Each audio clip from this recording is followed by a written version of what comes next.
Halo semuanya, nama saya Michael. Selamat datang di channel saya, Sikutu Buku. Kali ini saya akan bahas buku How to Stop Feeling Like Shit, karya Andrea Owen. Buku ini terinspirasi dari pengalaman pribadi Owen di tahun 2007. Saat itu, dia berada pada titik terendah dalam hidupnya. Owen berada dalam hubungan yang buruk, kehilangan pekerjaan, tidak punya tempat tinggal, dan sedang hamil. Jadi setiap hari, rasa malu dan kesepian selalu menghantui Owen. Pelan-pelan, dia mulai menata kembali hidupnya. Hingga sekarang menjadi life coach, pembicara internasional, dan juga penulis buku. Ketika membaca kisah hidupnya, saya langsung terenyuh dan kagum akan kegigihannya untuk bangkit kembali. Owen menuliskan 14 kebiasaan buruk yang membuat kita tidak bisa bahagia.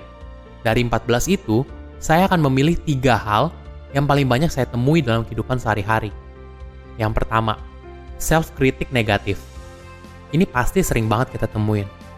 Jadi self-kritik itu adalah suara hati kecil yang selalu menyalahkan diri sendiri kalau ada hal yang buruk. Mungkin bentuknya bukan cuma soal kritik, tapi juga perasaan tentang diri sendiri yang gak pernah cukup. Jadi di buku ini, Owen bertanya, apa yang kamu katakan pada diri kamu saat kamu ngeliat diri kamu di depan cermin? Saya jadi membayangkan diri saya menjadi Owen dan melihatnya dari sudut pandang seorang wanita. Seperti pertanyaan, gue gemukan ya kayaknya, kok ada jerawat baru sih? Dan hal-hal insecure lainnya. Owen bilang, kalau seseorang rajin melakukan self-kritik negatif untuk dirinya sendiri, itu sama aja kamu sedang berada dalam hubungan yang buruk. Di buku ini, Owen mencontohkan Valerie, seorang penata rambut berumur 31 tahun. Valerie selalu bilang ke dirinya sendiri kalau dia tuh gemuk. Dan itu alasan dia kenapa dia jomblo saat umurnya mendekati 32 tahun. Valerie selalu punya self-kritik negatif soal dirinya sendiri.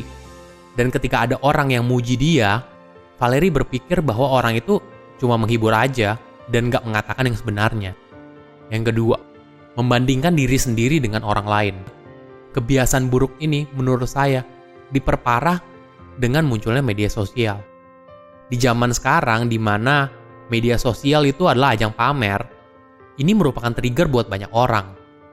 Sebagai contoh, ketika kita lihat teman kita baru dapat promosi jabatan, baru beli mobil baru, beli rumah baru, baru menikah, baru punya anak, pasti ada rasa membandingkan dengan kondisi kita saat ini.